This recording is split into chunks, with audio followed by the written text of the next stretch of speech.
이게 미국에서도 로봇이 유행하는데 이게 다 로봇이거든요. 로봇이 유행하는데 한국도 로봇이 지금 핫하죠.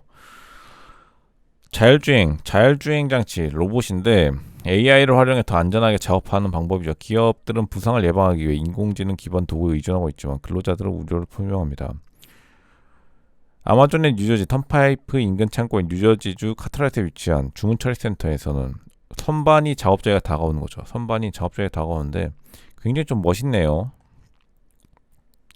4만 5천 개의 로봇이 있대요. 4만 5천 개 로봇 여기가 지금 움직이는데 로봇은 130만 평방피트 규모의 시설에서 자율주행 유닛에 실려 포드는 이거구나. 포드는 요거고 위에 실는 거니까 엄청나게 3,000명의 직원들은 대부분 떨어뜨린 물건을 찾기 위해 몸을 숙이는 것조차도 그 구역에 들어갈 수 없습니다. 왜냐하면 그 로봇들이 막 돌아다니니까요.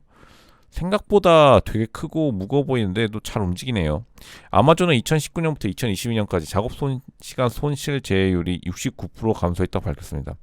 근로시간 손실 제외율이 21% 높았습니다.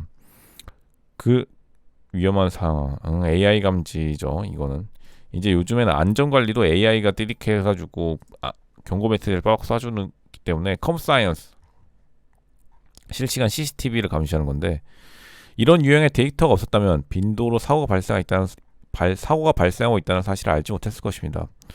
또한 이제 상호작용하니까 사람들이 원하는데 선반이 알아서 다가온다는 거죠. 굉장히 편리한 시스템이고 직장 내 안전은 큰 문제입니다. 우리는 체계적인 위험 수준을 바꿀 수 있는 방법을 찾고 있습니다. 근데 희한하게 아마존은 로봇을 효율보다는 뭐 안전에 초점을 두고 있다 하는데 근데 사실 똑같은 말인 게 사람을 줄이면 줄일수록 뭐 안전 관련 비용이 적게 들겠죠. 혹시나 사고는 피할 수 없는 사고도 있으니까 그러니까 어차피 로봇이 부서지면 그냥 교체하면 되는데 사람이 다치게 되면 법정 소송이 이제 싫다는 거죠.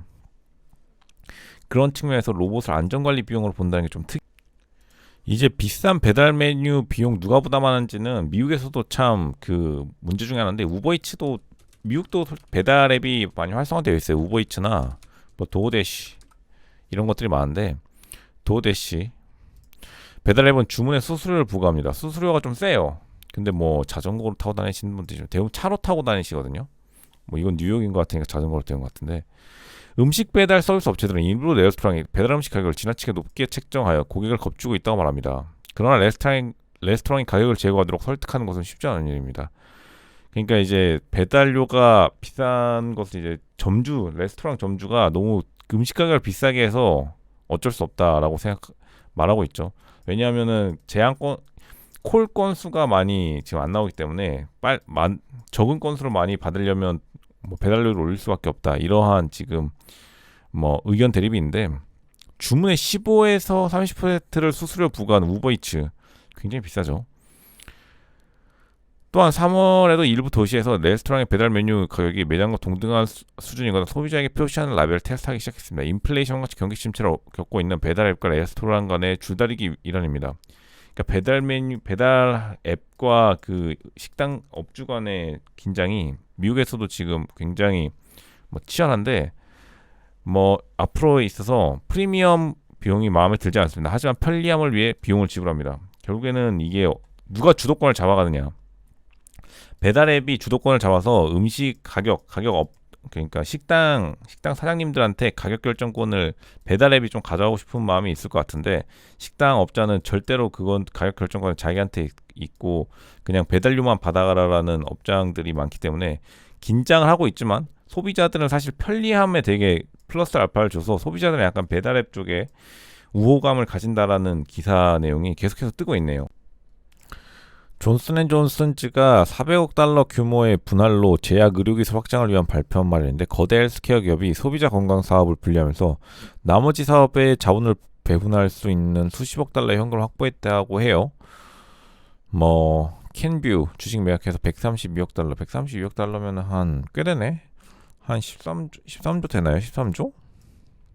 15조 되네요.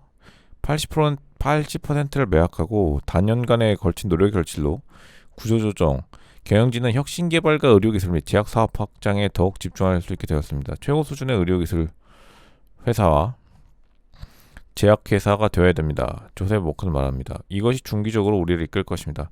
인수대사는 과학적 전문성과 상업적 역량을 갖춘 기업으로서 존슨앤존스 글로벌 영향력으로부터 혜택을 받을 수 있는 기업으로 하고 워크는 말했습니다.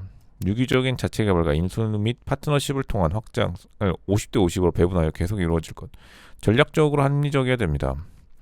금융 서비스, 의약품, 그리고 수요일의 독립 사업으로서 예상 매출과 수익을 첫 번째로 엿볼 수 있었는데 꽤 되네요. 연간 매출이 한 100조 정도 되네. 100조. 1억 9천주, 15억 주 캠비와 보통주 교환했으며 330억 달러.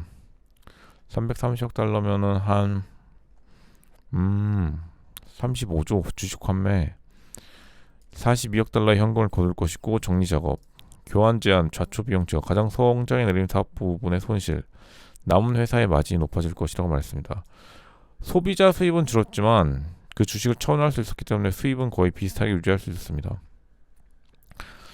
보면은 크게 규모 분할이라는 게 주식 교환이었네요. 크게 문제는 없을 것 같고 의료기술 확장을 위한 발판 마련 위해 미래의 성장에 조금 더 집중하겠다. 이렇게 미국은 노조가 완전히 정치 세력화돼서 파업 가능성이 커지는 게 아니라 그냥 다 파업하죠. 사실 할리우드도 파업하는데 원래 원조 노조인 자동차가 파업 안 할 이유도 없지만 다시 좀 살만해지니까. 근데 미국도 웃긴 게 근데 한국 노조는 양반인 게 미국 노조는 도시가 망해서 살려 놓았더니 또 파업한다는 게 웃기긴 해요.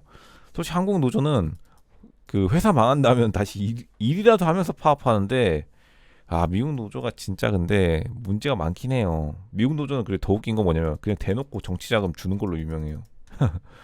이런 황당한 자동차 구하기가 쉬워질 무렵 또 다른 잠재 공급 충격인 전미 자동차 노동조합의 파업이 발생했습니다. 좀 잘 살만해지면 파업해. 못 살 때 파업해야죠. 대부분. 그래야지 그 민심을 얻는데 민심이 되게 나빠요 또. 포드가 노조 친화적인 기업인데 미국 시장의 점유율은 GM에 뒤지지만 현지에서 더 많은 차량을 조립합니다. 쉐보레는 우리나라에도 공장이 있지만 포드는 없죠. 선의의 교섭을 거부했다고 난리를 치고 있고 사람들은 노조가 없는 경쟁 업체와의 인건비 격차에 초점을 맞추고 있으며 그 격차는 더욱 커질 것입니다. 디트로이트의 수익도 감소 추세에 있을 수 있는데 자동차 가격이 정상화되고 수익성이 낮은 전기차가 수익성이 되게 낮아요. 컨센서스에 따르면 GM의 순이익은 올해 4% 감소하고 2024년에는 9% 더 감소할 것으로 예상됩니다. 관대한 임금 협상은 고통을 가중시킬 것입니다. 엄청나게 지금 우하향하고 있는 거죠. 연간 수익 예측. 지금 근데 이때는 그 가격을 많이 올려서 잘 나가는데 스텔란티스는 이제 그 크라이슬러 파업이 발생하면 미국인들이 미시간주에서 멀리 떨어져 있다고 느낄 수 있는 한 가지 결과는 차량 부족이 계속된다는 거죠. 공급 부족으로 인해 미국 차 가격이 올라갈 것 같긴 한데 사실 한국에는 크게 영향이 없을 수도 있고 오히려 이거는 GM 한국 공장만 잘 돌아갈 수도 있는데 그러니까 한국 공장보다 더 많이 파업하는 미국 공장 이렇게 하면 될까요? 정리를 그렇게 하면 되겠죠. 이제 미국도 문제되는 게 뭐냐면 그 친환경 회사들이 보조금 좀 더 달라고 하고 있어요. 보조금 더 달라. 태양광 회사들이 정부에게 보조금 더 달라고 하고 있는데 이제 한국도 이거를 이제 대비해야 돼요. 왜냐면 어쩔 수 없이 지금 손해 보면서 설치했으니까 보조금 달라고 하는 거죠. 재생에너지 사업자들은 이미 보조금을 받은 프로젝트에 대한 요금 인상을 원하고 있습니다. 그러니까 보조금 더 못 주겠으면 요금 인상 더 비싼 가격에 사주라 이거예요. 한전도 지금 똑같은 문제에 처하고 있는데 인플레이션 감소법에는 친환경 에너지에 대한 수천억 달러의 보조금이 포함되어 있지만 현재 재생에너지 개발 업체들은 뉴욕과 다른 주에서 공공요금 납부자들이 이를 구제해주기를 원하고 있습니다. 한전이랑 똑같죠. 한전이 엄청나게 친환경에 써가지고 이제 전기요금 인상해달라고 정부에 요청하는 것처럼 다 지금 미국도 똑같은 문제를 겪는 거예요. 언젠가는 갚아야 될 돈인데 그걸 왜 그 다른 사람한테 넘기는지 참 모르겠는데 프로젝트를 실행하는 데 필요한 보너스 세금 공제에 대한 IRA에 일반적인 임금 및 국내 콘텐츠 조건이 비용을 부풀린다. 비용 당연히 부풀리죠. 그거 설치하는 게 우리 그 대한민국은 또 더 황당한 게 차라리 얘네 미국은 미국산 태양판 패널 설치해서 덜 억울하게라도 하지 한국은 다 중국산 패널 설치해가지고 인건비만 다 태워 먹고 그 다음에 중국산 패널 산 거에 대한 보조금 또 그 중국한테 넘어간 거죠, 세금이. 플러스에다가 이제 전기 사용률까지 올려달라고 한전이 비싸게 사달라고 하니까 정말 난감한 거죠. 뉴욕 주정부가 결국 주민들에게 하루 중 특정 시간대 온도 조절기를 낮추거나 조명을 끄도록 요청하더라도 놀라지 마세요. 친환경 에너지 위기가 구제금융이 당하고 있습니다. 예전에는 자동차 업계가 구제금융 해달라고 난리를 쳤는데 포드나 쉐보레가, 한국도 이게 머지않았죠. 한국은 이미 해줘야죠. 한전 그 대한민국 한국전력의 적자 그거 어떻게 뭐 처리할 수도 없죠. 이제 다 구제. 몬태나주의 한 마을은 샌프란시스코와 LA와 비슷한 노숙자 문제에 직면하고 있습니다. 여기까지는 또 레크레이션인 줄 알았는데 여기는 거의 뭐 캠핑 수준 야전 노숙이네요. 공원이구나. 미줄라 공원은 텐트를 치고 있는 사람들로 가득합니다. 미국 서부의 많은 지도자들을 좌절시킨 법원 판결로 인해 텐트를 옮기는데 어려움을 겪고 있습니다. 이거를 빼면 안 돼요. 캘리포니아에서는. 근데 아마 몬태나도 비슷한 법이 있나 보네요. 지역 주민들이 불편을 겪고 있습니다. 400에이커가 넘는 공원 엄청 크구나. 공원이 그 애들 놀러 와야 되는데 노숙자가 있으면 불편하죠. 이 판결은 공원의 노숙자 양이 확산되고 있는 오레곤주, 포틀랜드, 샌프란시스코, 로스앤젤레스 등 서부 주요 도시와 지도자들을 좌절하게 만들었습니다. 좌절할 만하네요. 게빈 뉴섬 아직 계시는구나. 주지사. 게빈 뉴섬 주지사. 캘리포니아 주지사는 이 명령을 터무니없고 비인도적, 어려움은 주거비 상승으로 인한 증거 증가, 판결로 인해 이를 시행할 수 없습니다. 퇴거시키는 게 이제 잔인한 형벌이라고 하는 거죠. 공공 장소에서. 근데 노숙자분들이 조금 문제는 좀 있어요. 야영지에서 약 100파운드의 썩은 베이컨을 제거했다 말하고 긴급 조례를 영구화시키기 위한 노숙자 옹호단체들이 있는데 참 많은 사람들이 이러한 주장에 민감하게 반응하며 타협점을 찾고 싶어하죠. 그러니까 자기 집에 노숙자 들이라고 하면은 좋아하겠냐고. 왜 공원에 가라고 하는 거야. 더 많은 쉼터 공간을 마련해야 되는데 아마 좀 애매하죠. 그건 맞는 말인데 그냥 맞는 말이기만 하다는 것. 노숙인 중에 한 명이라는데 근데 스타일이 너무 좋으신데 이분은 근데 거의 이거는 캠핑하시는 것 같은데 대부분 공원에 거주하고 있습니다. 올해 미소올라로 돌아왔습니다. 아니 근데 노숙인들 상태가 꽤 괜찮은데요. 이거는 뭐 거의 캠핑. 근데 여기는 약간 컨셉이 캠핑 노숙이다 이렇게 판단이 되는 게 뭐 약간 자연 속 이거 자연인이다 프로그램이랑 비슷하네요. 네, 제가 볼 땐 노숙인들을 나쁘게 보이게 합니다. 근데 물론 이렇게 조금 인터뷰할 정도의 정상분들이 있고 막 이상한 폭력적인 분들이 있는데 대부분의 사람들이 비관적인 그 이미지를 가지고 있는 게 이제 중국 지금 게이트 크래셔 사건이 있는데 스파이 활동이 적발돼가지고 월스트리트 뉴스 독점으로 국가안보 섹션 시큐리티 냉전도 아니고 지금 요지는 중국인 관광객으로 유장해서 미군 군사기지랑 주요 시설에 들어갔다고 해요. 근데 모르죠. 또 이게 뭐 유튜버로 분장했을 수 있는데 중국인이 미군 및 기타 시설에 접근하려 근데 100건이에요. 100건 추적. 그러니까 한국에도 당연히 있겠죠. 이 정도면. 플로리다 정부 로켓 발사장과 같은 미국 시설의 보안 관행을 테스트하기 위해 고안된 것으로 보입니다. 그러니까 알죠. 사람들 일반인 척해가지고 사람들 딱딱딱딱딱 보안 시설 그리고 언제 순찰도는지 어디까지 가야지 제지하는지. 미국 관리들에 따르면 이러한 사건이 발생했는데 100건 이상 정도 되고 중국 스파이 풍선이 올해 초에 있었죠. FBI 증거. 국토안보 관계자는 논평을 거부했고 국방부는 이 문제에 대해 대략적인 답변만 내놓았습니다. 중국 정부는 법이나 국제 규범을 무시한 채 광범위하고 다양한 절도 및 악의적 영향력 행사에 관여하고 있으며 이는 FBI가 용납하지 않을 것입니다. 근데 중국의 가장 큰 문제점이 약간 너무 티나게 해. 아니 미국 CIA처럼 뭐 적당히 해야지 되는데 아니 어느 누가 바보 다니고 그걸 관광객으로 위장한다 하고 로켓 발사장에 누가가 참 변명도 되게 어려운 걸 해서 구글 지도를 따라 가장 가까운 맥도날드나 버거킹으로 안내해준다고 말하는 사람들처럼 일부 침입 사례는 무해한 것으로 나타났습니다. 와 근데 똑똑하긴 하네. 중국인 스파이 활동이 그러니까 맥도날드 군 기지 내 맥도날드 스타벅스 어떻게 가요 한 다음에 거기 들어갔대요. 기진에 호텔이 예약되어 있다고 말하는 사건. 아, 기진에 그 예를 들어 공군 호텔이 미국은 기지에 있으니까 거기 만나는 사람 많아. 그 영내 면회할게요 한 다음에 들어가는 그거 말하는 거구나. 참. 정보위원회 소속 제임스 크로우 하원 의원에 따르면 의회는 게이트 크래싱에 대한 대처하기 위한 법안을 검토하고 있습니다.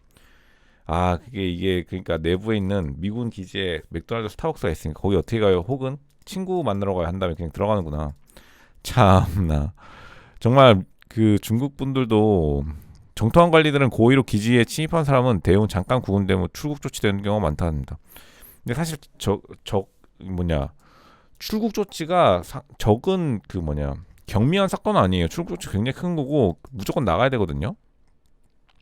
중국 외교관 2명이 부인과 함께 미국 네이비실이 훈련할 매우 민감한 군사적 시설인 버지니아주 리틀크릭 합동원정 기지에 부속절하게 진입한 후 스파이 사건으로 추방되었대.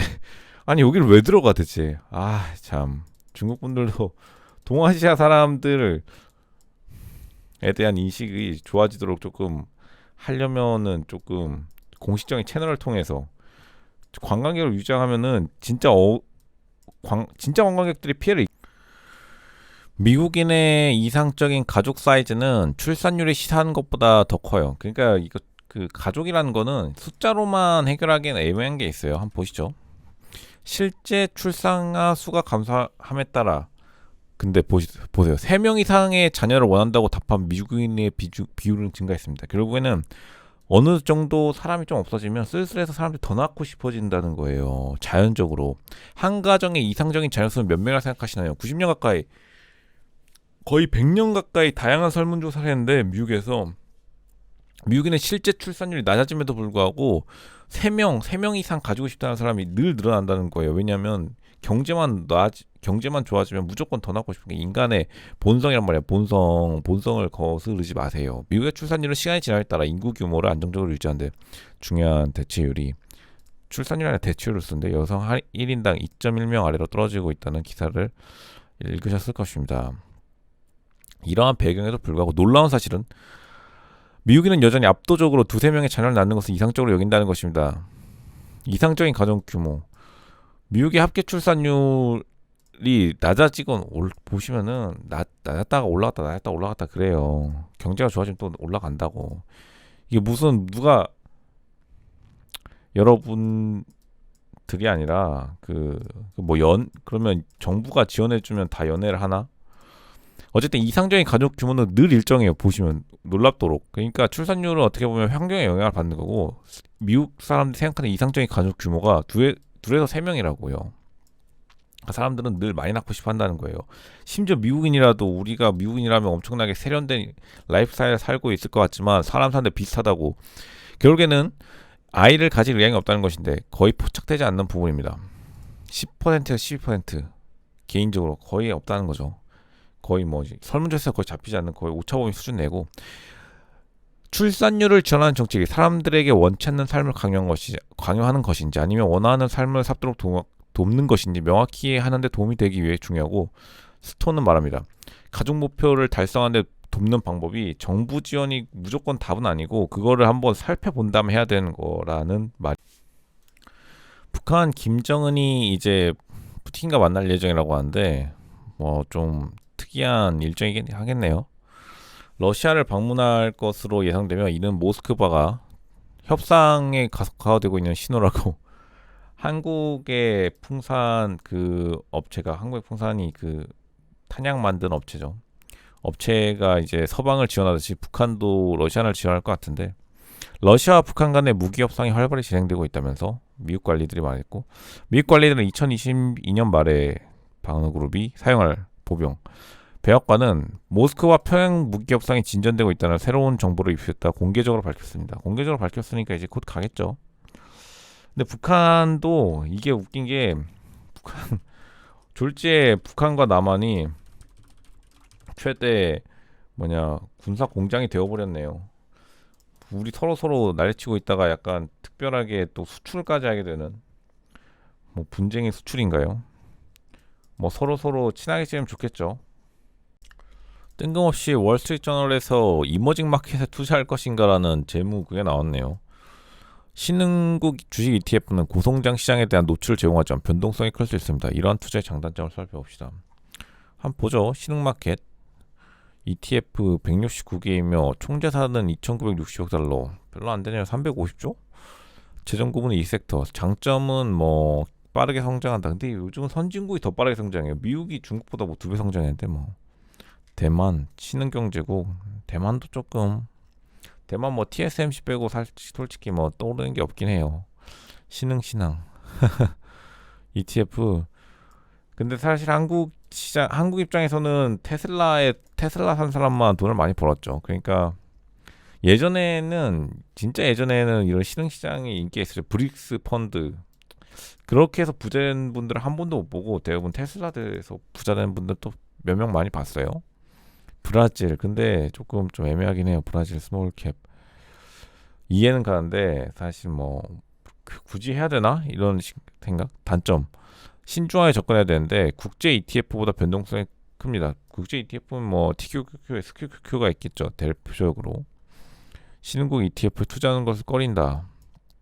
일부 투자자가 아니라 대부분 꺼리죠. 뭐 브라질 주식 100억어치 가질래, 테슬라 100억어치 가질래 하면 테슬라가 아무리 고점 뭐 그렇게 말한다고 하더라도 테슬라 가지죠. 어지간하면. 그리고 문제는 신흥시장 하면은 사실 그게 신흥시장인지 아니면 그게 뭐 정치 자금인지 그 뭐 알 길이 없는 것 같아요. 멕시코시티도 그렇고 뭐 워낙 뉴스만 틀면 이상한 뉴스가 나오니 펀드의 가치를 평가하는 좋은 방법. 현금 흐름 대비 가중평균 가격을 살펴보는 것입니다. 이 지표는 펀드의 편입된 신흥국 주식이 얼마나 싸거나 비싼지 알 수 있습니다. 뭐 지금 비싸고 싼 거를 떠나서 올라야 되는데 테슬라나 애플 같은 게 워낙 지금 잘 올랐기 때문에 스타벅스도 그렇고 뭐 이제 미국이 조금 둔화되면은 신흥국에 다시 투자할 수 있겠죠. 예전에 잠깐 미국에도 가전제품 판매 부진으로 특히나 고가 제품들 작은 토스터기는 잘 팔리는데 이제 고가 제품들 큰 거 있죠. 큰 냉장고, 큰 세탁기 그리고 비싼 것들은 잘 안 팔리고 있어요. 이번 실적 시즌에는 왜냐하면 오늘부터 이제 노동절 세일이 들어가는데 노동절 때 엄청 팔아야 되거든요. 리테일러가 직면한 주요 과제가 드러나는데 바로 대량 구매를 꺼려는 고객입니다. 예전처럼 한 번에 안 사버리죠. 그리고 인테리어 할 사람들 다 했으니까 이렇게 비싼 것들은 잘 안 사고 금요일 발표된 공급관리연구소의 데이터에 따르면 8월 제조업 활동이 10개월 연속 위축된 것으로 나타났습니다. 뭐 근데 미국 제조업이니까요. 미국은 원래 제조업이라기보다는 가구, 월마트 매장 이렇게 큰 것들은 잘 안 사고 이제 살 사람은 다 샀죠. 가구 회사들이 한때 최고의 전성기를 누리다가 지금은 조금 약간 애매해졌다. 소비자에 대한 압박이 계속되면서 그리고 가구 같은 거는 왜냐면 대부분 할부를 해서 사잖아요. 그러니까 할부 금액이 높아지면서 이제 못 사겠다 이러고 그냥 만세 불러버리는 거죠. 소비자는 곧 고갈될 것. 그러니까 빠르게 그 저금리를 하라는 이제 제조 회사들의 압박이 들어가고 있는데 연준도 아마 그러니까 연준이 더욱더 그 금리 인상을 못할 것이다. 이렇게 야후 파이낸스가 예측하고 있네요. 현재 미국에서 자녀 양육하는데 연간 21,000달러, 한국 돈으로 한 2,400만 원 든다는데 생각보다 많진 않네요. 미국인들이 지금 평균 연금이 꽤 높거든요. 평균 연금 78,000달러인데 한국 단위 9천만 원인데 이게 다 그냥 편의점 알바까지 포함한 거예요. 그러니까 대졸자들 하면 한 9만 대졸자들 따지면 한 9만 8천 달러 나오더라고요. 대졸자들 평균 한 1억 3천만 원이고 물론 대졸자들 평균에는 그 뭐지 임원들까지 합쳐져 있긴 한데 그거 따지면 별로 그렇게 크진 않네요. 뭐 4,500만 원씩 월세로 내는 국가에서 2만 1,000달러는 굉장히 싼데 그러니까 사실 한국이 양육 비용이 좀 비싸요. 이게 왜 이렇게 되는지 모르겠어요. 한국이 소득 대비 양육 비용이 비싸긴 해요. 왜 이렇게 된 건지 뭐 솔직히 중간에 뭐 빼돌리는 사람이 많은가 보죠. 자녀 양육은 비용이 많이 듭니다. 당연하죠. 최근 연구에 따르면 미국에서 자녀 한 명을 양육하는 데 드는 연평균 비용은 거의 21,000달러에 달합니다. 생각보다 싼 거예요. 미국은 그리고 베이비시터가 잘 돼 있어서 사실상 베이비시터를 써도 이거라는 거잖아. 한국에서 베이비시터 쓰려면 월 300이래요. 월 300. 그 시그니엘 사시는 분들 그 아주머니 보모가 물론 이제 A급이겠죠. 잘 하시는 분들이겠지만 300만 원인데 한국에서 보모 비용만 해도 이거 훌쩍 넘죠. 미국은 중산층이 베이비시터를 쓰는데 비싼 놀라움. 신학기 시즌. 근데 뭐 돈 들일만 하니까 귀여우니까 또 그거 하는 거겠죠. 의료 비용. 그러니까 의료 비용 포함하면 진짜 미국이 싸긴 산 거예요. 의료 비용 미국의 의료 그 비싼 비용을 다 합쳐서 21,000달러? 한국 교육비만 21,000달러 나올 수도 있겠어요. 싱킹펀드, 어린이 세금 부과, 옷장 쇼핑, 중국 부품 교환 및 구매, 이건 한국에서 많이 하던데 뭐냐 그 당근 많이 하시더라고. 당근 보면 뭐 애들 물품이 왜 이렇게 많어. 파이낸싱에 대해 문의하기, 스트레스 감소, 뭐 밤에 작업 깨면 짜증 확 나겠죠. 그래도 뭐 귀여우니까 봐줘야죠 뭐.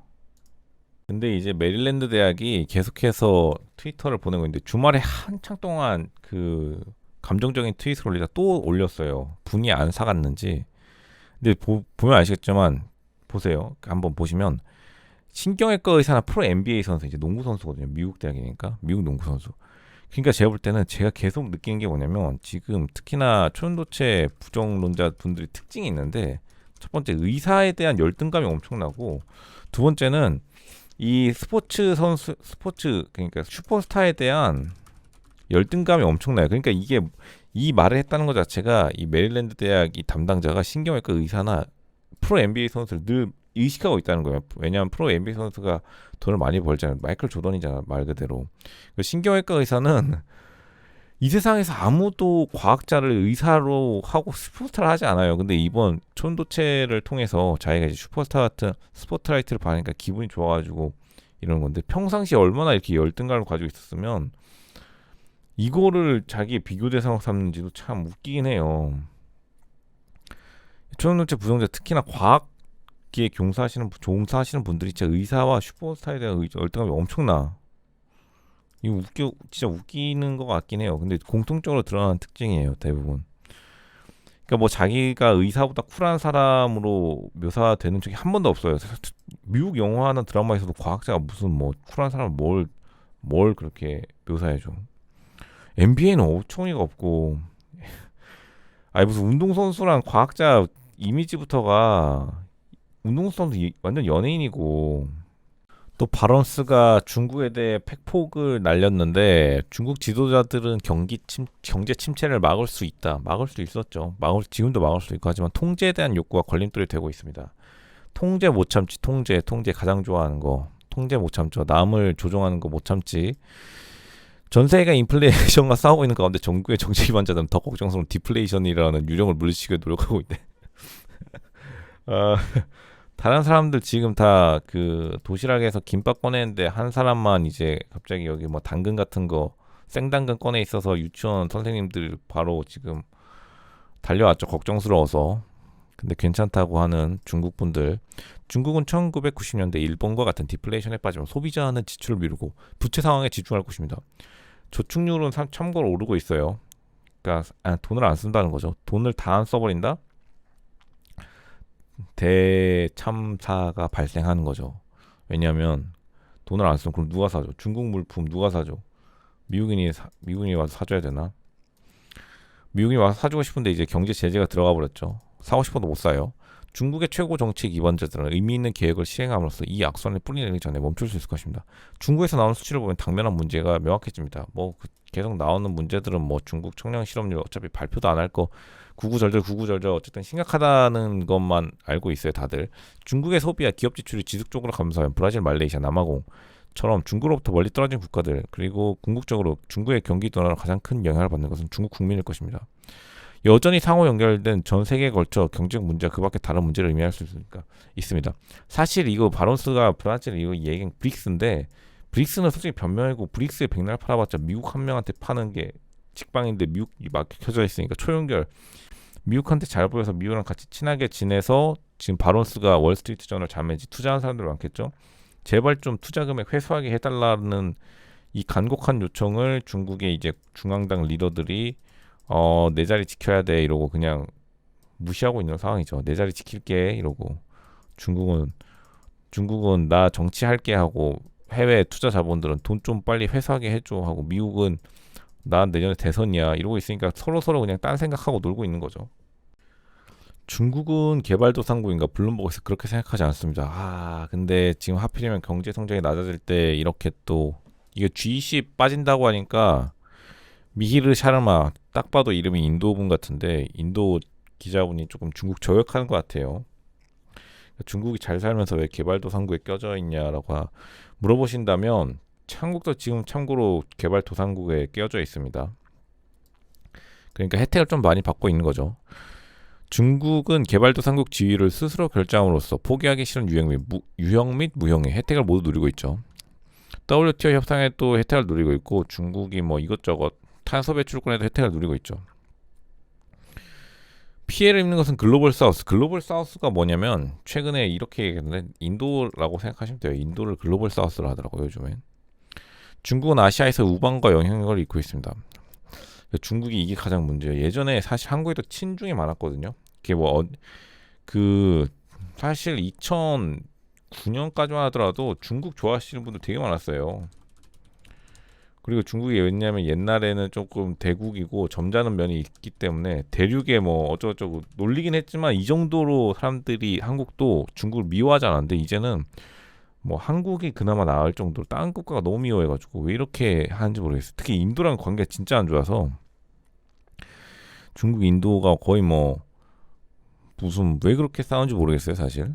영구의 차이나 매파는 경계해야 마땅합니다. 인도와 중국에 비해 충분히 크지 않습니다. 뭐 이거는 지금 다른 기사인데 대부분 또 중국과 인도와 그 세계 언론들이 중국의 우호적이지 않음을 비판한 거죠. 세계에서 가장 위대한 경제 기적을 이루는 나라 중 하나입니다. 하지만 성공에는 책임이 따릅니다. 그 중에는 더 이상 상승을 위해 고군분투하는 사람들을 이끌거나 대표할 수 없다는 걸 기꺼이 받아들이는 자세 포함됩니다. 그러니까 중국이 리더가 아니라는 건데 조금 팩폭이 좀 심하네요. 인도 분들이 근데 팩폭이 중국에 대해 좀 감정이 실렸어. 중국 분들이 질세라 그 사이에 9월 4일 중국 과학원 뭐 유명하죠. 구리를 이용한 초연도체 LK99 기반으로 논문을 엄청 내고 있어요. 중국과학원 허페이 물리과학연구소의 하오닝 교수 매터에 발표한 연구에서 밝혔습니다. 고압파에서 구리 텔룰라이트, 구압이죠. 고압파에서 구리. 응집물리학 연구에서 이 연구는 또 구리에서 다중 유사한 물리학이 존재하는 가압된 구리 기반 초연도체와 비교할 때 깨끗하고 다소사 이온 화합물을 가진 구리 T는 초연도와 다중 CDW 사이의 상호작용을 연구하는 이상적인 플랫폼으로서 잠재력을 강조합니다. 결국 구리 기반으로 온갖 거를 다 만들고 있는데 구리 텔룰라이드 하여간 뭐 중국 분들이 되게 피치를 올려서 뭔가 따라잡으려고 노력하는 것 같아요, 한국의 수준을. 근데 단기간에는 안 되는 것 같고 자잘자잘한 거를 해가지고 계속해서 뭐 시각한 다음에 논문을 발전시키는 방향으로 아마 중국 쪽은 전략을 잡은 것 같아요. 이제 서양의 올라프 숄츠 시대인데 독일 총리죠. 근데 생각보다 조금 이상하긴 한데 벌써 관상 한번 보세요. 관상이 약간 메르켈도 말을 많고 탈을 많지만 메르켈은 약간 영웅의 상이었죠. 왕이 될 상이었는데 메르켈은 이분은 제가 볼 때는 약간 메르켈보다는 관상이 좀 좋진 않다 이렇게 파악이 되네요. 유럽 진보 정치의 미래가 한 사람의 어깨에 달려있다고 해도 과언이 아닐 것입니다. 이 사람은 잠재적 구원자의 특징을 거의 가지고 있지 않다고 해도 과언이 아닐 것입니다. 아니 너무한데? 포린 폴리시?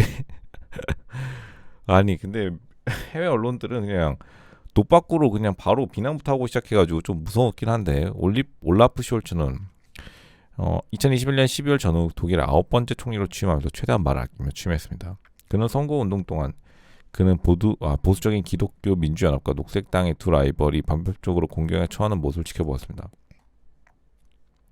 솔직히 이제 바이든 빨로 된 거죠. 바이든이 되니까 그냥 거기에 가가지고 저도 바이든 친구인데요 하고 됐다고 보여져요. 근데 이제 근데 사실 뭐 메르켈이 잘못인가? 메르켈이 잘못이라기보다는 이게 근데 이제 가스 전 문제가 있잖아요. 우리가 독일의 천연가스 문제.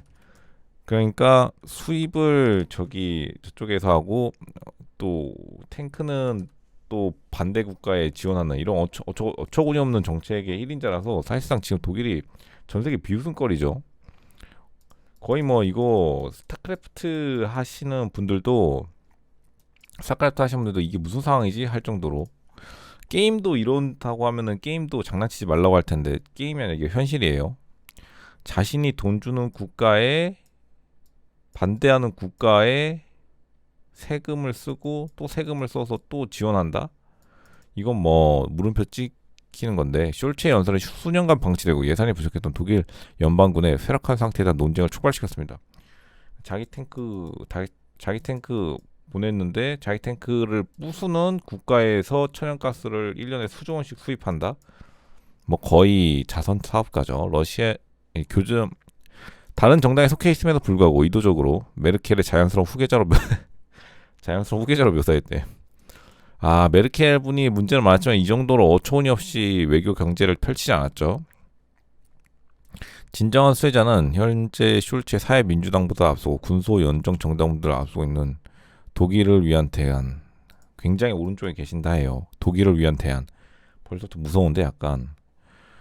이것은 그에게 자연스럽게 오지 않을 것입니다. 그러나 지금까지 한번 너무 짧게나마 시대정신 연설에서 이것을 보여줬습니다. 이 사람이 근데 연설한 거 제가 들어본 적도 없고 약간 존재감이 없거든요. 제가 얼굴 보고 누구지 했다가 숄츠 보고 아, 이 사람 그 독일 총리구나라고 알았을 정도로 존재감이 없기 때문에 일단 요즘에 특징이 대중연설에 대중연설을 잘 못하시는 분들이 그 유럽의 리더라서 솔직히 조금 듣기가 애매하긴 해요. 진짜 예전에 그 뭐냐 그러니까 인물들이 다 없어졌나 봐. 정치권에서 다 기업하러 갔나 봐. 독일을. 온 스니커즈는 인기가 높지만 주가는 하락했습니다. 매수하는 이유는 다른 것 같습니다. 이게 온 스니커즈, 온 홀딩이라는 스니커즈가 있는데 로저 페더러와 지젤 번처 한 명은 여성 모델이 한 명은 테니스 스타죠. 클라우드 텍 쿠션에 매료되었다고 하는데 차별화되는 스택형 로고와 클라우드 텍 쿠션이 좋은가 봐요. 운동할 때 사람들이 좋아하는 신발이며 기꺼이 제값을 지불할 의향이 있습니다. 많이 투자가 됐고 브랜드가 매우 강하다. 크록스, 편안한 신발이 팬데믹에서 벗어나고 있음에도 불구하고 둔화될 기미가 보이지 않는 자체 슈퍼사이클을 누리고 있다는 것을 입증합니다. 편안한 신발. 신발이 편안해 보이네요. 여기 쿠션이 조금 특이하게 되어 있는데 이게 뭐 되게 또 유행인가 보죠. $100 이상을 계속 지불할지 여부 두 켤레를 처음에는 회의적이겠지만 소비자를 느끼면 눈에 띄는 차이가 있습니다. 열성적인 러너로부터 은퇴자의 하루 끝나도 발이 아프지 않고 발이 행복하다. 근데 어떤 분은 쿠션이 그 강하면은 오히려 안 좋다는 분도 있는데 그거와 달리 좀 쿠션이 좀 특이한가 보네요. 나이키보다 요즘 잘 나간다 하는데 뭐 바잉 온홀딩 온온 어디서 본 것 같긴 한데 지나가다가 이게 정식 수입되는지는 모르겠네요. 밸류에이션에 지나치게 신경 쓰지 않는 것이고 스위스 회사인 게 특이하긴 하네요. 스위스 신발이 흔치 않은 미국인의 약 3분의 1이 문신을 하고 있는 가운데 디즈니부터 미국군까지 다양한 기업에서 문신 정책을 받고 있습니다. 미국인의 3분의 1 문신은 대단하긴 하네요.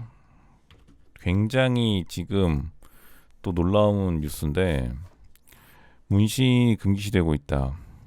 3분의 1은 굉장한 수치긴 하네요. 한국에서도 조그만한 거는 근데 다 할 수 있는데 뭐 기념품으로 아직도 한국에서는 굉장히 이러한 그 인식이 많죠.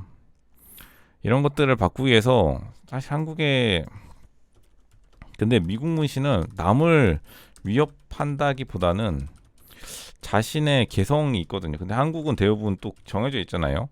한국 대부분 스타일이 조금 예전에 남을 위협하던 거를 모방한 게 많아가지고 사람들이 그 반감을 가지는데 미국처럼 좀 자신의 개성이 남을 따라하는 거라면 어쩔 수 없지만 자신의 개성을 이렇게 지금 보시면 알겠지만 지금 뭐 곰돌이 그려져 있고 막 여기 무슨 해양 괴물 그려져 있고 이런 거면 차라리 귀엽고 막 무슨 뭐 일 끝나고 할리 데이비슨 오토바이 고칠 것 같은 사람 이런 스타일로 좀 문신이 좀 되면은 한국도 뭐 긍정적으로 바뀌지 않을까 이렇게 생각을 하네. 이제 미국의 네이버 야후 메인 기사에 셀레나 고메즈가 라디오 쇼 출연 중. 그러니까 남자 자신은 남자에게 높은 기준을 부과하기 때문에 뭐 이 기준을 넘지 못하면 데이트 안 할 거야라고 말해서. 근데 셀레나 고메즈는 원래부터 이렇게 말하는 걸로 유명했죠.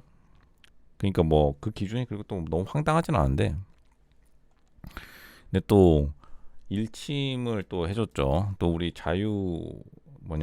헌법 미국 헌법 정신에 따라서 표현의 자유를 마음껏 높은 수준 기준과 높은 수준을 혼동하고 있다라고 하는데 저희 셀레나 고메즈가 저에게 기준이 있다고 생각하면 지금 남자아이들이 기준과 높은 유지 관리를 혼동하는 세상에 살고 있다고 생각합니다. 어느 정도 맞긴 해요. 이제 기준이 있으면 기준치를 충족하는 것과 높은 기준.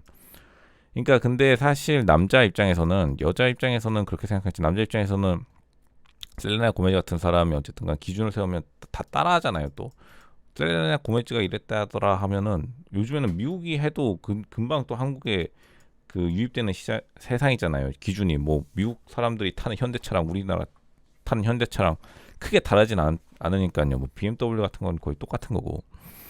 그리고 남자 입장에서 느끼기에는 이제 사람들이 이렇게 보니까 기준이 너무 높은 거지, 어떤 분에게. 물론 이게 기준이 껌인 사람도 있겠지만 기준이 뭐 너무 높은 사람들은, 그러니까 상대방의 입장에서는 그냥 기준 평균도 높은 게 있을 수 있죠. 그런 게 있어. 평균이 높은 기준으로 생각될 수도 있고. 그러니까 제가 볼 때 이런 거예요. 아예 높은 기준이었어. 옛날에는 다 높은 기준이었잖아. 옛날에 뭐 벤틀리 우리나라에 돌아다녔어. 1960년 벤틀리가 어디 있어요. 벤츠만 타고 다녀도 난리 났던 시절. 그 너무 먼 시절이야. 그러니까 사람들이 다 행복했는데 이제 사회가 이제 다변화되면서 남자들도 이제 완전히 이제 실제로 벤틀리 타고 다니는 애들도 있는 거예요. 어려서 뭐 집안에서 났던 어디서 났던 간에. 그러면 사람들이 기준을 벤틀리 타는 애도 있으니까 기준을 그러면 우리 뭐 소나타로 끊자 하면 아반떼 타는 사람도 어떻게 해, 이 말이죠.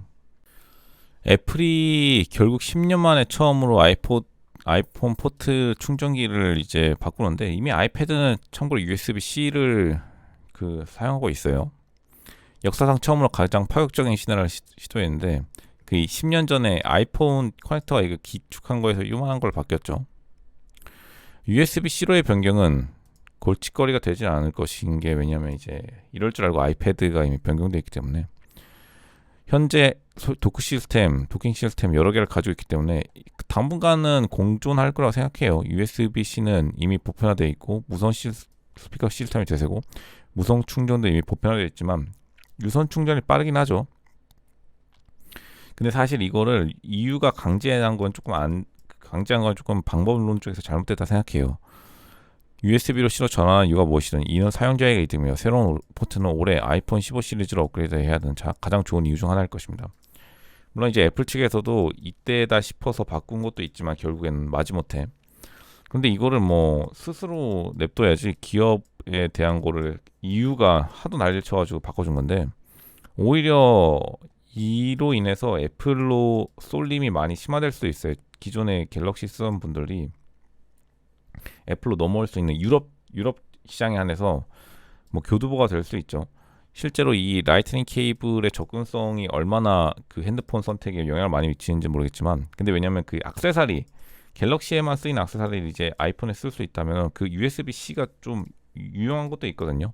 예를 들어서 뭐 방송용 장비, 그런 것들에 대해서 이제 사람들이 슬슬 넘어올 생각을 할 수도 있죠. iOS로. ARM의 주가는 엔비디아가 아님을 보여줍니다. 여전히 올해 가장 큰 IPO가 될 것으로 예상됩니다. ARM 익숙하죠. 예전에 삼성 갤럭시 뭐 무슨 엑시노스 CPU를 해준다 만다다가 소프트뱅크 손정희 분의 펀드에 편입되었다가 지금 이제 IPO로 나올 건데, 엔비디아가 사니 많이 하다 결국 IPO에 나오는데, 그 IPO에 엔비디아도 참여한대요. 최대 주주가 되려고 노력하고 있다는데, 암홀딩스는 중요한 기술 기업에 대한 시장의 욕구를 테스트할 블록버스터 기업 공개를 앞두고 있습니다. 역대 가장 큰 IPO가 되지 않을까 이렇게 생각하고 있어요. 왜냐하면 지금 알겠지만 마이크로소프트가 2조 달러 클럽에 있고 애플이랑 마이크로소프트가 지금 2대 천왕이거든요. 주식. 근데 마이크로소프트가 2대 천왕이 된 이유가 AI고, 애플도 AI 지금 신경 쓰고 있고, 엔비디아가 이제 3대 천왕으로 등극하려 하는데 AI 때문에 등극하고 있어서, 핵심 암의 기술이기 때문에 거의 모두 스마트폰에 탑재된 칩을 구동하기 때문에 다 이제 신경을 쓰고 있죠. 소프트뱅크가 적자에 시달리다가, 적자라기보다 펀드 수익률이 되게 안 좋은데 이제 그나마 ARM 하나 건져가지고 IPO 해가지고 다 메꾸려고 하고 있어요. 손정희 분이. 우리 전문가들은 ARM의 매출 성장과 높은 마진의 장기적인 지속 가능성에 대해 회의적입니다. 그들은 향후 5년간 매년 50% 매출 성장을 예상하고 있으며 그 후 정점을 찍은 후 감소할 것으로 예상하고 있는데, 그 월스트리트 애널리스트들은 5년간 장기적인 지속 가능성. 근데 이거는 그때 10년 전에도 이야기가 나왔어요. 근데 아직까지 잘 되는 거 보면은 가능성이 있고, 또 스마트폰뿐만 아니라 뭐 어떤 식으로 엔비디아가 최대 주주로 등극하게 되면 이번 IPO를 통해 또 시너지가 나가지고 추가적으로 상승할 여력이겠죠. 물론 ARM 혼자서는 좀 힘들죠. 이제 스마트폰이 대부분 애플도 칩셋을 자기가 만들고 M1, M2 칩셋, 아이pad용이지만 이제 애플 실리콘으로 칩셋을 만들고 엔비디아 정도가 이제 참여한다니까 엔비디아가 참여해서 가장 큰 IPO가 된다. 이렇게 생각하는 게 맞겠네요. BMI만 봐서는 안 됩니다. 건강에 해로운 지방을 가지고 있는지 확인하는 방법. 위험한 지방과 무해한 지방이 있나 보죠. 체질량 지수 또는 BMI는 현대의학에서 가장 많이 사용되는 측정치 중 하나입니다. 어떤 사람이 비만 수술을 받을 자격인지, 때로는 어떤 사람이 백신 접종 우선순위를 받을지를 결정하는 데 도움이 됩니다. 문제가 있는데 BMI는 건강한 체중을 구분하는데 종종 실패한다 말해요. 근육질 선수는 과체중으로 표시될 수 있고, 근육량이 감소한 노인은 이상적인 체중으로 등록될 수 있는데, 결국에는 그때그때 좀 다르다는 거죠. 건강에 해로운 지방을 확인하는 또 다른 방법은 허리와 키의 비율. 계산. 허리 대 키 비율은 조금 신기하긴 한데 일상적으로 사용하지는 않는다고 하는데, 허리와 키 비율이요. 허리와 키 비율이 조금 애매한 것 같긴 한데, 그러면 크면은 약간 조금 더 뚱뚱해야 된다는 말인가? 그리고 허리대 비율, 그러니까 허리대 특정 신체 비율로 뭔가 해결해 보려고 하는데, 더 중요한 것은 문제가 있는 부분에 지방이 너무 많은지 여부를 판단하는 데 도움이 됩니다. 그러니까 어쨌든 간 배가 나오면 안 좋다고 판단하는 거는 뭐 똑같은 것 같네요. BMI 전체 지수보다 보니까 이게 지금 비율로 설정한 것 같은데, 생각보다 제가 늘 느낀 거지만 미국 의학이 생각보다 약간 한의학 같은 설명을 되게 좋아하는 것 같은 느낌이 들었어요. 왜냐하면 미국은 또 그 의료가 서비스화 돼 있잖아요. 자본주의 때문에. 그렇기 때문에 약간 이러한 설명을 선호하는 것 같아요. 근데 그러니까 뭐 장사하는 법을 아는 거죠. 지금 챗GPT 매출액이 슬슬 나오고 있는데, 현재 연매출 10억 달러면 1조인데 1조에 벌써 근접한 것으로 알려졌다고 해요. 이게 왜냐면 이거 전 돈 안 썼는데요 가 아니라, 챗GPT가 이제 숨어있는 공간에서 우리가 쓴 AI 기술들이 챗GPT에게 일정 부분 사용료를 이미 지불하고 있거든요. 한국에서도 무슨 언론 기사나 댓글 서비스에 AI 붙은 거 보이시잖아요. 챗GPT의 그 서비스를 지불하고 있는데 벌써 1조 달러. 챗GPT가 작년 정확히 1년 됐는데 벌써 1조 달러에 접근하면서, 사실 이것 때문에 엔비디아의 주가도 같이 견인해버리는 그런 효과를 가져왔죠. 챗GPT는 AI 기반 챗봇을 제공하는 사이트 중 가장 많은 사람들이 방문한 사이트입니다. 빙 검색 엔진도 있지만 바드 챗봇 유사로 지금 취급되고 있고, 진또배기는 챗GPT밖에 없다. 경쟁이 치열해지고 있음에도 불구하고 이러한 인기는 앞으로 당분간 오픈 AI의 매출을 예상보다 훨씬 앞당길 수 있을 것입니다. 돈을 엄청나게 투자하고 있기 때문에 성과가 나오고 있다. 이렇게 다 판단하고 있네요. 그 조로건 팟캐스트에 나와가지고 서로 싸우세요. 어디까지 의견 일치가 있었냐면, 조로건이랑 빌 마허가 이제 트럼프 욕하는 것까지 일치를 보이다가 트럼프 욕해놓고서 제가 볼 때 조로건이 그냥 아무 의미라 그냥 던지는 말로 바이든이랑 트럼프랑 거기서 거인 것 같다라고 하니까, 솔직히 그렇게 화낼 것도 아니었는데 엄청 화내가지고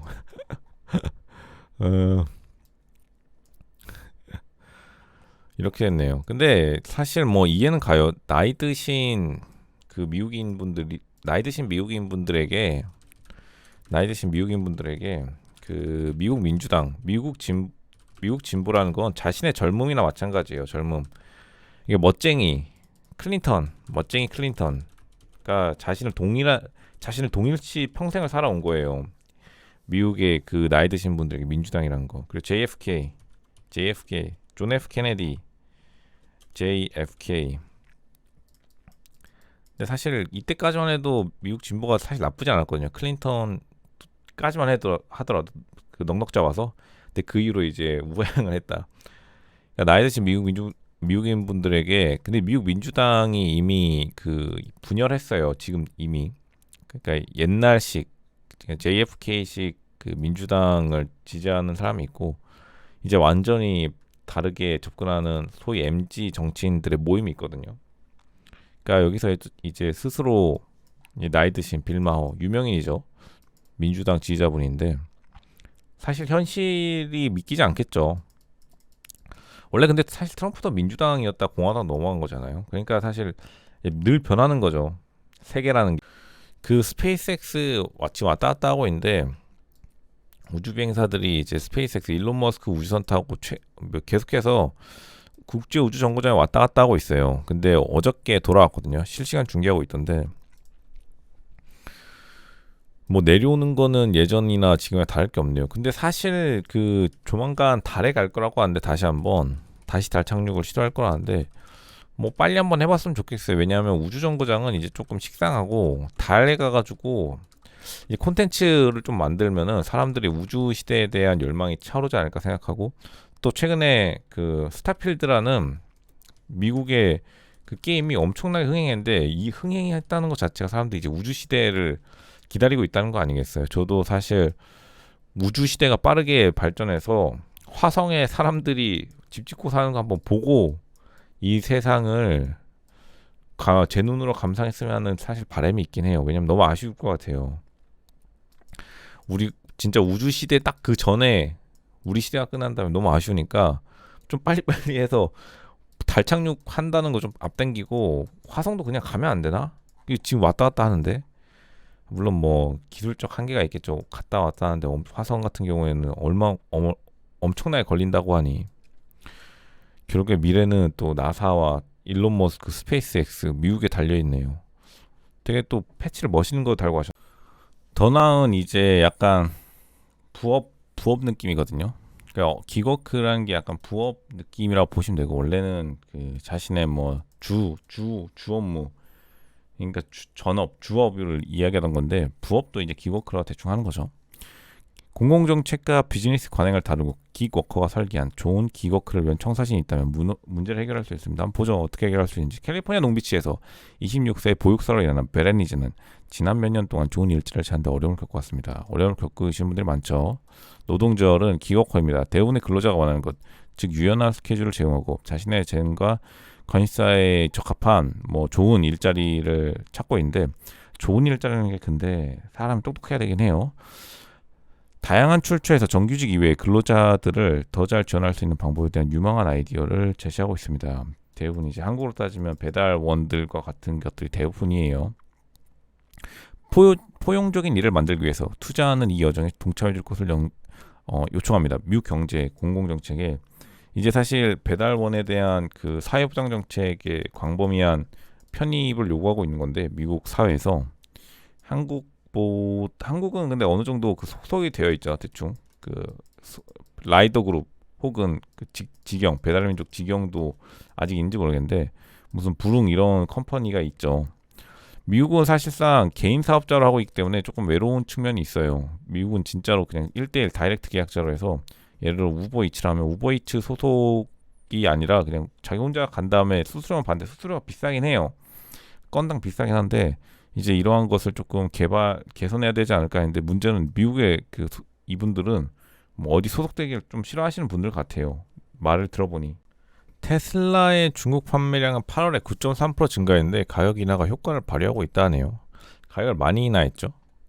한국 것도 엄청 모델 3를 신형을 엄청 인하한다고 소문이 도는데 어떻게 인하할지는 모르겠어요. 근데 한국 시장은 아마 인하라기보다는 옵션을 그냥 더 추가한 다음에 사용할 것 같긴 한데 하이브리드 가솔린 및 전기 모델을 판매하는 BYD 중국의 전기차 회사도 되게 많이 성장했네요. 58% 성장. 중국의 전기차 시장은 여전히 강력하게 성장하고 있고 BYD가 그걸 선도하고 있죠. 전기차 신에너지 그러니까 친환경 에너지 차량이 전보다 86% 증가했는데 그러한 붐을 타고 또 테슬라와 BYD 중국의 전기차가 중국의 전기차 최대 브랜드가 인기를 끌고 있다는데 현대차는 중국 시장에서 그다지 뭐 특별한 언급이 없는 걸로 봐서 테슬라와 아마 BYD가 양분하고 있는 것으로 보이네요. 이제 해외 연구소에서 사실상 초연도체 기사가 많이 나오는 이유 중에 하나가 특허 분쟁에 대해서 되게 흥미롭게 팀 내부에 특허 분쟁이 있었죠. 퀀텀 연구소 퀀텀 Q 센터 퀀텀 연구소 내부에 특허 분쟁에 또 이러한 드라마에 관심을 가지시더라고.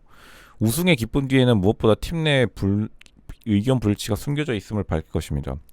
그러니까 이제 APL이 만약 긍정적으로 그 논문이 게재 성공된다면 이제 팀 내부에 약간의 불일치가 주목을 받게 되겠죠. 사실이라 하더라도 조금 뭐 오해의 소지는 다들 있는 것 같은데, 그럼에도 불구하고 그냥 뭐 좋게 좋게 넘어가는 게 최선의 방침이 아닌가라고 다 생각을 해요.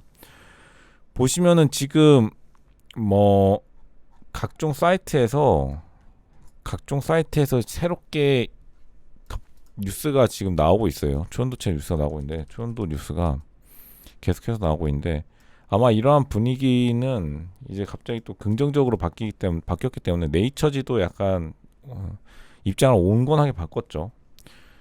아마 APL의 게재가 멀지 않았다는 것을 암시하는 것 같아요. 이제 G세대 트위터 장점 스레드가 나름 좀 잘 나오고 있는데, 스레드가 사실 그 처음에 좀 애매하다가 지금은 좀 스레드가 처음엔 폭발적인 반응하다가 지금 좀 내려왔는데 그런 나름 잘 유지를 하고 있는 것 같아요. 근데 스레드 제가 생각할 때 스레드의 지금 가장 큰 문제점이 인스타그램처럼 그 사람들이 조금 그냥 지켜봐요. 좋아요를 잘 안 누르시더라고. 스레드 자체가 그냥 인스타그램 자체가 약간 조금 그 수줍은 공간이잖아요. DM 중심으로 인스타그램이 발달하기 때문에 다이렉트 메시지, 직접 메시지. 그러니까 스레드 또한, 근데 스레드는 어쨌든 글이 중심으로 되는 블로그 느낌이기 때문에 사람들의 소통이 중요한데 사람들이 인스타그램처럼 그냥 지켜만 보시더라고. 그렇기 때문에 스레드가 생각보다 사용자 수에 비해서 뭔가 상호작용이 없는 것처럼 느껴져요. 이건 뭐 해결하려면 스레드에 아마 클럽하우스 같은 기능이 필요할지도 모를 것 같아. 클럽하우스 같이 그냥 뭐 사람들 말하게 하던가 아니면 음성 메시지 남기게 하던가. 그렇지 않고서 이거 뭐 스레드가 너무 조금 텅 비어있는 느낌이에요. 나쁜 경제 뉴스가 주식에 좋은 소식인데 언제 이런 상황이 바뀌어요? 솔직히 이거 아실 거예요. 사람들이 이제 농담 반 진담 반을 하는데 속으시는 분도 있더라고. 실제로 이 결론부터 말하면 그 나쁜 경제 뉴스가 나오면 이제 금리를 못 올린다는 거니까 주식이 오르는 건데, 왜냐면 금리랑 주식이랑 이제 반비례 관계에 있으니까요. 금리가 오르면은 주식이 내려가고 금리가 내리면 주식이 올라가는 게 미국 기준으로 그게 계속 반복되면서 사람들이 나쁜 경제 뉴스가 오르면 그날부로 주식이 오르기 시작하죠. 금리를 못 올리거나 내릴 것 같으니까. 왜냐하면 결국에는 그 현대 경제의 흐름이 금리를 통한 자본 차입에 굉장히 많은 영향을 미치고 있기 때문에 어쩔 수 없는 건 사실이에요. 2분기 실적 시즌이 대부분 끝난 지금 주식 투자자들은 최신 경제 지표에 집중하고 있으며 대부분 나쁜 경제 뉴스든 경제 둔화를 시사하는 모든 데이터에 긍정적으로 반응하고 있습니다. 그러니까 실업률 증가라고 하면은 그때부터 주식도 뛰는 거야. 미국 증시. 딴 나라는 아닌데 미국 증시는 실업률 증가라고 뜨면은 좋다고 비트코인이랑 다 뛰어요. 나스닥 뭐 테슬라 뛰기 시작하는 거예요. 왜냐하면 자본 차입 비용이 줄어드는 거니까. 금리가 올라가기 어려우니. 비트코인이 가장 웃긴데 사실. 이번 주 투자자들은 화요일에 7월 미국 국제 무역 적자 및 8월 공급 관리자 협회 서비스 활동, 목요일에는 주간 실업 수당 청구, 도매 재고 데이터를 기대할 수 있으나 별로 다 중요한 데이터는 아니고, 이제 실업률 데이터가 가장 웃긴데, 실업률 데이터 미국의 실업률 데이터가 올라가면 비트코인이랑 나스닥 지수가 같이 올라가는 것도 웃겨요. 참 이게 그러니까 미국 금리가 뭐길래 이제 이렇게 많은 영향을 미치는지. 근데 이제 연준도 이제 금리를 통한 이제 경제 조작은 자제를 해야죠. 우리가 심각한 상황을 벗어났는데도 이제 솔직히 말하면 2020년부터 2023년까지의 그 무소불위의 권한을 누렸던 스포트라이트의 맛을 잊지 못하는 거죠. 냉정하게 말해서. 요즘 인도도 엄청나게 포린 어페어, 그냥 바로 제목에서부터 모디가 인도 총리죠. 인도를 강대국으로 만들 수 없는 이유. 정부 지원을 받는 편협함이 국가를 분열시키고 있습니다. 근데 요즘에 여행 유튜버 분들이 인도 가면서 사실 사람들이 인도의 진실을 깨닫고 있어요. 인도가 진짜 약간 인도가 편협함이 높아요. 인도 분들을 미국에서 만나신 분들 알겠지만, 그러니까 인도 왜 카스트 제도가 왜 있는지를 어느 정도 알게 되는 게, 매너인 좋은 인도 분들은 대부분 그 원래부터 좀 매너가 좋은 집안에 태어난 게 맞아. 그러니까 인도 분들이 더 잘해. 인도 분들이 사실상 그걸 되게 잘하는데 인도가 진짜 문제가 많아요. 그러니까 인도가 막 이렇게 나눠져 있다고 사실상 인도 통일 제국이라고 볼 수도 없고요. 뉴델리에서 G20 제 14 정상회의가 개최될 예정인데 인도의 국제적 중요성이 커지고 있음을 보여줄 것입니다. 그러니까 이제 그 우리 중국 시 대표님이 자존심 상해서 분명 기분 나쁘게 말했겠죠. 인도가 뭐 공식적인 건 모르지만 갑자기 시 대표님이 안 간다고 했거든요. 의장국으로서 인도의 경험, 교훈, 모델을 다른 국가에 모범으로 제시할 것. 그러니까 벌써부터 조금 약간 세계를 한 가족으로 만드는 데 기여할 것? 아, 인도 정부의 메시지. 그러나 뉴델리에서 천마일 떨어진 인도 북동부 마니푸르주에서는 국제사회 리더로서 역할을 할 수 없는 분쟁이 휘발했습니다. 자기들끼리 싸우고 있어요. 소수민족끼리. 근데 인도는 지금도 이제 소수민족끼리 싸우고 있고 엄청나게 지금 뭐 갈등이 진짜 많아요. 사회 갈등이. 이런 국가는 처음일 거예요. 막 그 세무사들이랑 편의점 사장님들이랑 이렇게 싸우는 거는 인도가 거의 처음일 텐데 개인적으로 인도를 새로운 강대국으로 변모시키고 있다고 주장하고 있습니다. 모디 총리의 그 지지자들은 모디 총리가 이전 인도인들과 비교할 수 없을 만큼 존경을 받고 있긴 해요. 왜냐하면 모디가 약간 그 미국식 그 시스템을 잘 도입해가지고 성공한 거지. 기존 인도 사람은 좀 아니죠. 그는 인도의 위험을 무릅쓰고 경고를 무시하고 있습니다. 모디 총리는 다수주의를 주장한 민족주의 자소주의 최초의 인도 정치인이 아니지만 그래도 지금 제일 인기가 있고 제일 미국적이고 또 영어도 잘하시더만. 근데 이제 소수민족들이 굉장히 분열이 세서 그 옛날에 인도에 무슨 행사했을 때 인도 정부가 막 그냥 길을 막 담을 쌓아버리더라고. 사람들 안 보이게 더러운 사람들. 뉴델리의 서방 파트너들에게 외부로 눈을 돌리지 못한 인도는 분명 실망스러울 것입니다. 인도인에게 더 실망스럽고 인도의 성공을 바라는 모든 사람들은 뉴델리가 비전의 문제점을 깨닫고 더 늦기 전에 방향을 바꾸기 바랍니다. 인도 진짜 문제가 많잖아요. 인도가 사회 문제가 좀 이해하기 어려울 정도로 내분이 센데 알겠지만 인도가 이 사회 문제를 해결하지 못하기 때문에 인도의 그 세월간이 같은 영화 보면 다 미국으로 가고 싶어하는 게 그 우연은 아니죠. 인도에 성공하면 인도에 안 남아 있고 미국으로 간다고. 그러니까 이게 국가가 지속 가능할 수가 없죠. 한국은 어쨌든 재벌은 그 한국에 살잖아요. 어쨌든간 저기 성북동 가면 재벌 회장님도 아직도 살고 계신데 인도는 진짜 싸그리 미국으로 떠난 그것도 거의 뭐 세계 국가 최초일 거예요. 돈만 많으면 떠나고 싶은 국가. 한국은 돈만 많으면 어느 정도 오고 싶은 국가인데. 결국 아메리칸 슈퍼컨덕터가 계속해서 오르고 있어요. 계속해서 오르는데 꾸준히 오르기 때문에 벌써 9.36달러, 목표가 10달러 좀 왔다 갔다 하고 있는데 파는 분도 있지만 사실상 이게 되게 고무적인 게 뭐냐면 그 나스닥 시장이 조금 떨어지다가 최근 반등했음에도 불구하고 아메리칸 슈퍼컨덕터는 꾸준히 지금 우상향하고 있는 모습을 보여줘서 이게 하루치기지만 실제로 보면은 이제 계속해서 최고치를 찍은 이후에도 잠시 내려왔지만 계속해서 우상향을 보여주고 있어서 많은 분들이 기대하고 있긴 해요. 아메리칸 슈퍼컨덕터가 결국에는 미국의 초연도체 시장 그리고 핵융합 많은 회사와 연관이 된 만큼 이 회사가 지금 선두로 나서서 뭔가 한국의 초연도체 분위기를 뒤집어주지 않을까 이런 기대감을 많이 가지고 있고 실제로 야후파이낸스에서도 그 미국인 네티즌들, 미국인 투자자들이 있을 거 아니에요. 미국인 투자자들도 굉장히 또 기대감을 많이 가지고 있기 때문에 한번 한국도 기대해 볼 만하다 이렇게 판단이 되네요. 이게 사우디가 돈을 엄청 들여서 알겠지만 스포츠에서 돈을 많이 들였는데 이제는 사우디아라비아가 리브랜딩 프로젝트로 미술을 또 엄청 샀어요. 콘서트홀에서 앤디 올. 근데 요즘 요즘 사우디가 그 MZ 세대 사이에서는 그 호날두도 영입했잖아요. 그냥 쿨하다 이렇게 인정되나 쿨하다 좀 약간 그런 게 있는 거 봐요. 특히나 또 진짜로 석유 재벌이 이러한 프로젝트를 주도하고 있으니까 뭐 그리고 대규모 토목 공사도 예정되어 있죠. 사우디아라비아가 자국의 대외 이미지를 세탁하기 위해 국제 스포츠에 막대한 투자를 하고 있다는 이야기. 스포츠 세탁으로 알려진 관행 결코 오래가지 않을 것 같지만 이제 예술로 이제 영향을 뻗치는 거죠.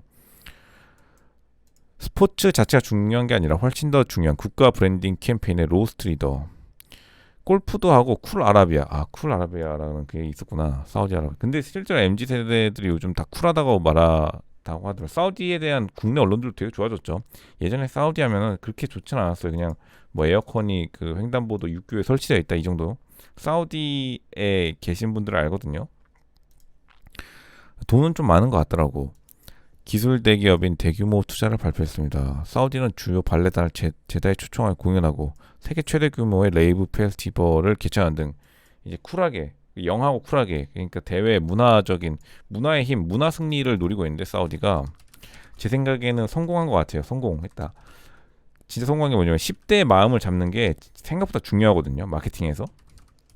10대가 돈이 어디 있는데 뭐 그렇게 중요한데 10대의 마음을 잡으면 10대가 금방 20대 30대 되는 게 금방이기 때문에 10대 마음을 잡으면 거의 앞으로 10년의 미래를 잡는 건데 10대의 마음을 좀 사우디아라비아가 잡은 것 같아요. 한국뿐만 아니라 미국 애들도.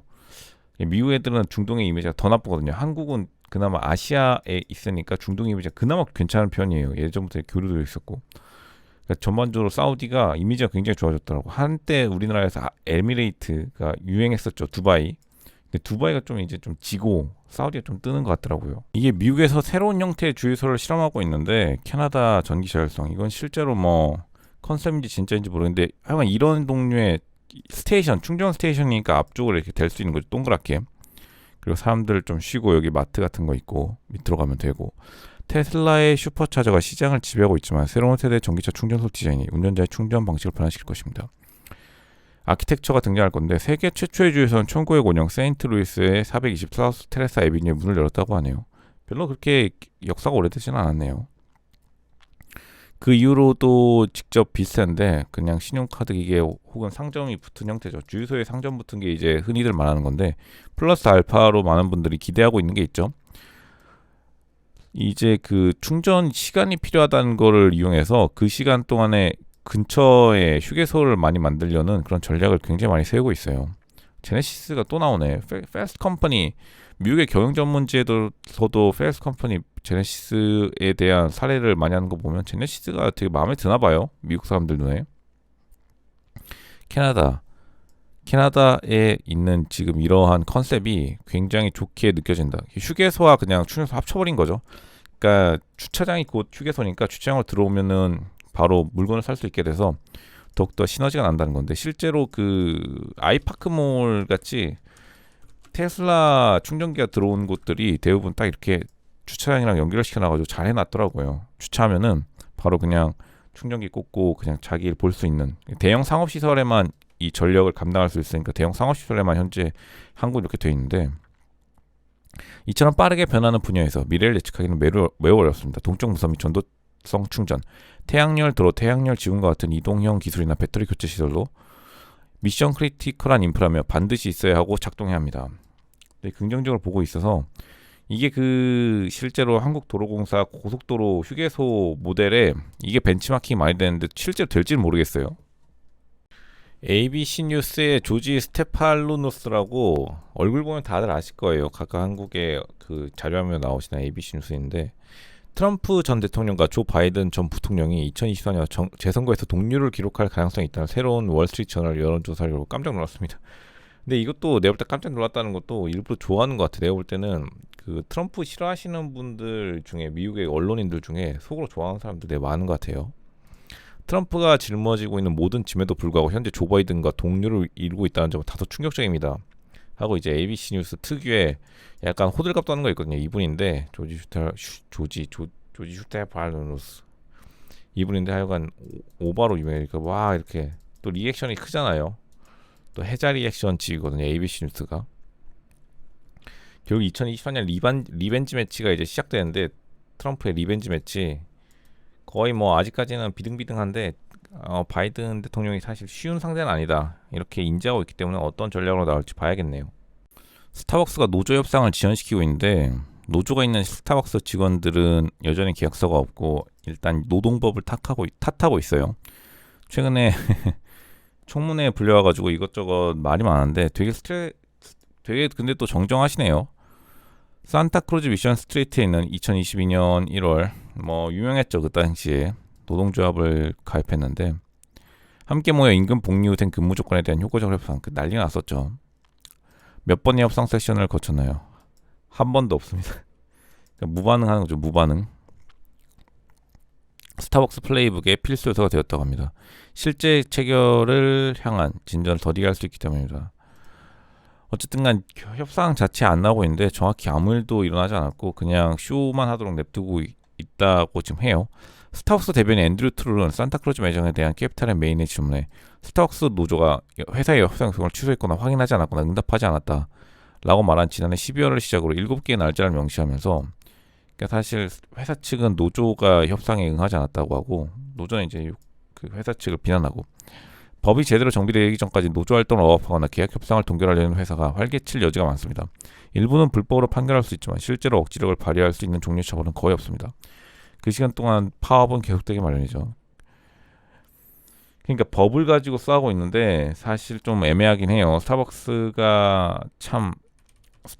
미국 스타벅스가 논란이 참 많았는데 그럼에도 불구하고 지금까지 뭐 1위를 하고 있는 건 전략이 좋았겠죠. 전략이 좋았는데 이번에 특정 지역의 노조 발생으로 뭐 사실 좋게 해결할 수도 있는 건데 왜 했는지는 이해가 좀 가지 않는 면도 있지만 왜냐하면 잘 하고 있다가 갑자기 노조를 결성하고 싶어서 그냥 결성한 거거든요. 그냥 특별히 목적성이 크다기보다는 명분 없이 노조가 결성되면 사실 지역 주민들의 지지를 받기 어렵다. 이걸 다시 한번 확인할 수 있네요. 이제 식물성 육류, 식물고기가 공격을 받고 있다고 하는데 사실 근데 맛이 그렇게 있지는 않더라고요. 호주 웰빙 인플루언서인 제클린 파이퍼스는 지난해 가을 인스타그램에 가짜 육류 제품 사람의 반려동물 사료와 같다. 임파서를 보는 비욘드 미트로 게사료와 댕댕이 사료 차라리 댕댕이 사료를 먹겠다 이런 거죠. 인플루언서가 차라리 댕댕이 사료를 먹겠다 해서 논란이 됐어요. 식물성 육류가 이제 불량식품이라고 하는 건데 사실 어느 정도 이해가 가는 게 맛이 없더라고요. 먹어봤는데 가짜 풀뿌리 보면은 이제 레스토랑 체인과 육류 회사가 자금을 지원한 버먼그룹의 소비자 자율센터가 비건 육류에 주목하기 시작했고 이 해는 비건 육류 카테고리의 기념적인 한 해가 되었습니다. 근데 데뷔는 성공적이었지만 그 이후로 흥행은 하지 못했죠. 왜냐면 2019년 한 해 동안 그 버먼의 CCF는 뉴욕타임즈의 가짜 댕댕 식물성 고기에 대해서 일단 불량식품 같다. 왜냐면 맛이 조금 그런 느낌이 들긴 해요. 근데 실제로 불량식품 같은 맛을 또 좋아하시는 분도 있고 식물성 식품 옹호론자들은 자신들 상대로 벌어지고 있는 그 디지털 모욕에 심각하게 반발하지 않았지만 이제 슬슬 실제로 한국에서도 갑자기 식물성 고기에 대한 홍보가 본격적으로 나오고 있더라고요. 육류 찬성 세력은 소셜 미디어를 활용하려는 욕구를 숨기지 않고 있습니다. 이게 그 미국에도 육류 좋아하는 그 모임이 있거든요. 카니보라고. 하여간 이분들이 진심이거든. 이분들은 고기에 진심이신 분들이 엄청나게 소셜 미디어에 홍보하고 있고 한국에서도 조금 요즘 활동하시는 것 같더라고. 특히 베이컨은 포기 못한다고 음모를 꾸미는 것만큼이나 식물성 단백질 부분에 많은 사람들도 의심하고 있습니다. 근데 실제로 식물성 단백질이 의사분들 사이에서도 논쟁이 갈려요. 이게 뭐 지속 가능한 것이냐, 이것만 먹고 사람이 진짜로 육류를 없이 살 수 있냐라는 거에 그 뭐라고 할까요? 의견이 갈리는데, 그러니까 차라리 식물성 고기라고 그 광고하지 말고 그냥 식물 요리, 이렇게 식물 기반 요리 이렇게 했으면 좋은데 계속해서 식물성 고기라는 말을 쓰니까 사람들로부터 이제 공격을 받고 그에 대한 사회적 논란이 생기기 마련인 거죠. 이제 일론 머스크가 트위터를 X로 바꾸면서 모든 플랫폼, 약간 카카오톡과 모든 걸 합친 것 같은, 그러니까 모든 것을 금융까지 할 수 있는 플랫폼을 만들려고 한 다음에 이제 얼마 전에 비트코인을 전량 매도했는데 그 와중에도 계속해서 도지코인은 이제 한국인들에게 유명하죠. 도지코인을 실제로 자기가 업그레이드 해주겠다면서 자금까지 지원한 것으로 나타났네요. 계속해서 자금 지원하고 있고, 이미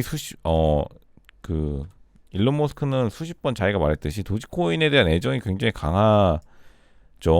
왜냐하면 나중에 그 비트코인보다 앞세워서 도지코인을 더 발전시키고 싶다라고 직접적으로 언급하기도 했고, 근데 이게 장난이 아니라 뭐 X 내부에 도지코인 관련 이모티콘 업데이트 플러스 추가적인 비트 블록체인 개발에 있어서 도지코인을 되게 또 염두에 두고 있다는 게 좀 신기하긴 한데, 어쨌든 장난 없이 실제 돈이 들어가고 있으니까 사람들이 되게 긴장하는 것 같아요. 지구의 협회가 되기를 원하는데, 아마 이름을 뭐 바꾸면 그만이죠. 도지코인을 자기가 개발 자금을 댄 다음에 나중에 엑스코인으로 바꾸면, 트위터가 이제 이름을 X로 바꾸었으니 미래 사이버머니를 약간 꿈꾸고 있는 것 같긴 해요. 그러니까 포브스지가 갑자기 아시아가 너무 안주하고 있다고 하는데, 아시아가 오히려 지금 미국의 금리 인상에 되게 민감하게 반응해서 오히려 아시아 국가들이 되게 엄격한 주택 정책을 피고 있고, 그러니까 파월이 문제인 거죠. 사실 중앙은행의 감시를 받는 악명 높은 한 해가 될 수도 있습니다. 뭐 그렇죠. 2023년 첫 8년 될 수도 있었는데 이제 뭐 그다지 큰 영향력이 없었으니까 괜찮죠. 아시아는 리스크를 경시해서는 안 됩니다. 미국 경기 침체는 30년 만에 가장 느린 중국 성장률과 유럽이 뒤섞이고, 일본이 엔화가 33년 만에 최저치를 기록하는 시기가 맞물릴 수 있습니다. 뭐 만약 지금 미국이 그 갑자기 경기 침체 갑자기 빠진다면 조금 애매하긴 하겠지만, 사실 뭐 경기 침체 금리만 낮추면 어느 정도 다시 올라올 수 있는 수준이라고 다 판단하니까 미국 증시가 랠리를 펼치죠. 2023년 초에 대한 중앙은행 전문가들의 예측 틀렸다면 올해가 어떻게 끝날지에 대한 예측은 더욱 틀릴 수 있다는 점 걱정하지 않을 수 없습니다.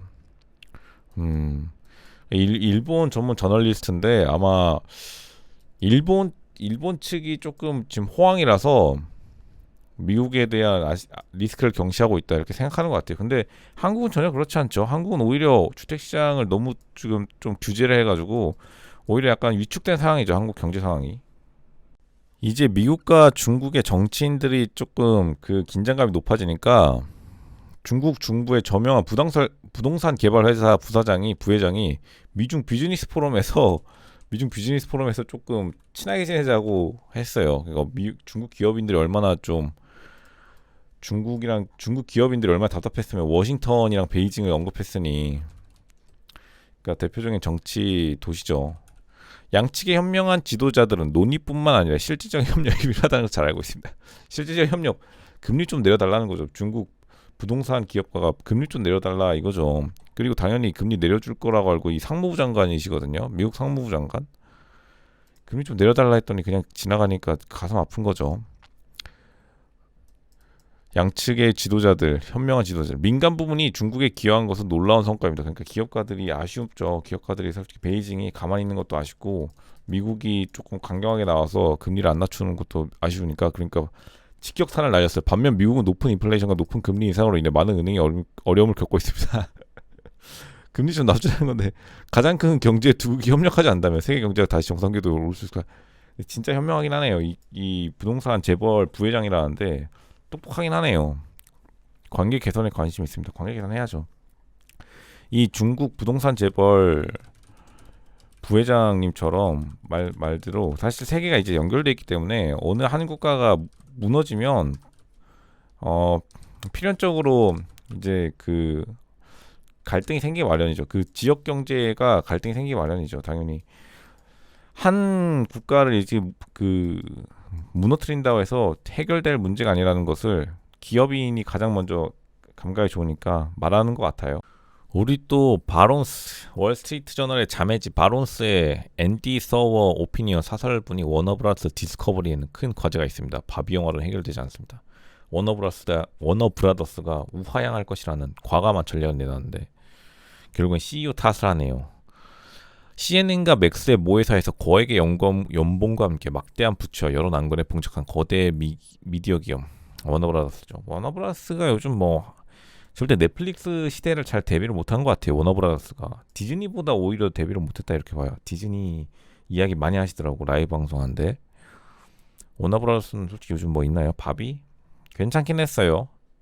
스트리밍 is growing but TV is cash cow. TV가 캐시 카우인데 TV 산업이 가장 광고를 많이 넣을 수 있고 사람들이 TV 보는 걸로 그 실제로 그 구매를 많이 하시더라고. 그러니까 TV 네트워크가 5.8조 워너브라더스 시장인데 매출액이 여기서 나오고 무비는 사실 되게 적네요. 스트리밍이 벌써 무비 스튜디오를 앞질렀네. 근데 물론 스튜디오가 있어야지 스트리밍이 있고 스트리밍이 있으면 TV 네트워크에 진출하기 쉬운 이런 그런 연기 효과가 있죠. 근데 보시면 스트리밍만 혼자 그냥 상승하고 무비 무비 스튜디오 적자 행진 어디서 난 건지 알 것 같은데 굳이 말은 안 해도 한국에서 개봉되지 못한 수많은 워너브라더스 영화들 좀 이상하긴 했어요. 그러니까 조금 이게 좀 안타까운데 스트리밍에 좀 집중하면 어떨까? 워너브라더스 코리아도 되게 좋은데 왜 그렇게 좀 잘못 선택했는지 전략적 선택이 좀 생각이 좀 짧았다고 저는 생각해요. 워너브라더스 코리아가 되게 일찍 들어왔거든요. 제 기억에도 뭐 하나하나 했더니 넷플릭스가 그냥 오징어 게임 먼저 만들어 버려가지고 그냥 밀려버린 거잖아요. 바비도 솔직히 말하면 이제 예전의 영화 스타일을 그냥 고수한 거고 스트리밍으로는 조금 문제가 있죠. 빚더미에 쌓여서 3년 이내에 이제 갚아야 되는 게 되게 많고 워너브라더스 이름값으로 버티고 있는데 이제 스트리밍 산업이 빠르게 효과를 내서 이걸 다 갚아 나가야죠. 엄청 빌리셨네. 5조 빌리셨네. 5조. 워너브라더스 5조. 빚만 5조. 워너브라더스 디스커버리 이사회 멤버이자 레드포인트 벤처 설립 파트너인 제프 양은 뭐 많이 돈을 많이 벌어야 된다는 그런 압박감이 있는데 파라마운트가 그래도 워너브라더스 꼴찌는 아니고 공동 거의 꼴찌로 파라마운트가 있고 넷플릭스가 그렇게 돈을 많이 썼는데도 워낙 번 게 많다 보니까 0.8밖에 안 되네요. 빚대 빚 그러니까 빚진 거 대비 버는 게 넷플릭스는 오히려 그건데 더 많이 벌으셨네. 0.8. 디즈니가 생각보다 괜찮긴 하네요. 디즈니가 딱 적당한 것 같고.